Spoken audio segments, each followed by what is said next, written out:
friends, Romans, Toastmasters.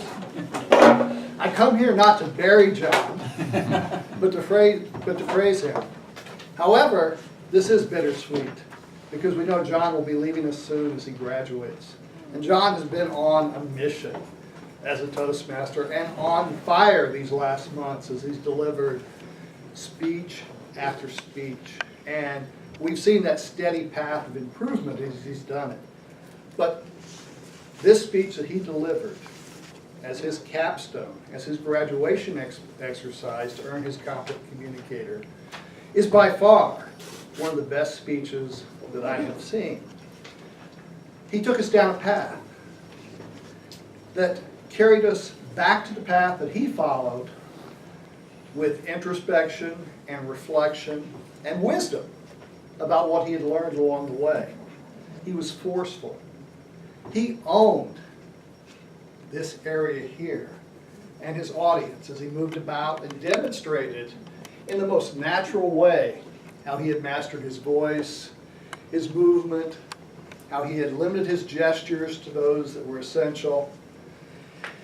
And when I look at a number 10 speech, I look back especially at those core speeches that he talked about. He told us how to organize the speech with the 3 tell them. Tell them what you're going to tell them, and tell them what you told them. He was to the point, and he told us he was to the point, and he told us how to get ourselves to the point. This speech is supposed to inspire us.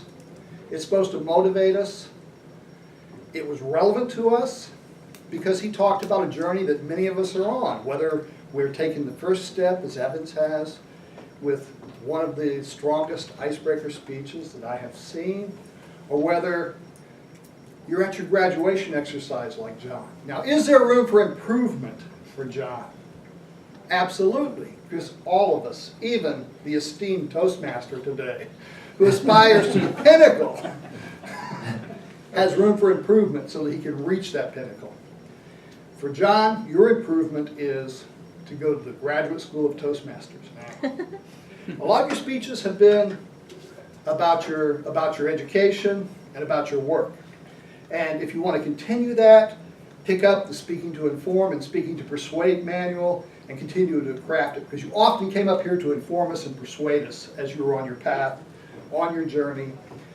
And if you want to move to the lighter side of things, speaking for occasion types of speeches or storytelling, where you can stretch and add to your toolkit that you've developed so well through your first 10 speeches and demonstrated with great alacrity and mastery here today. Your road was not easy because you had to fit your dual goals of serving your classes and serving your competent communicator manual. But you did that. Sometimes it was a stretch. But clearly, as you came to the end of your journey, and as you stepped back and you took perspective over it, you had internalized and you had taken to heart the sorts of things that you learned. You took advantage of your mentor. And so my challenge to you to improve yourself now is select among those advanced manuals and continue to hone what you have so diligently and carefully put together here. And for everybody else, take inspiration from the words and note how he inspired us with quotes, with metaphors and similes and other sorts of things, and uplifted us with him on this journey and kept his consistent path through the journey with the sort of mastery that we'd expect of a competent communicator. I'm so proud of you, John. Thank you.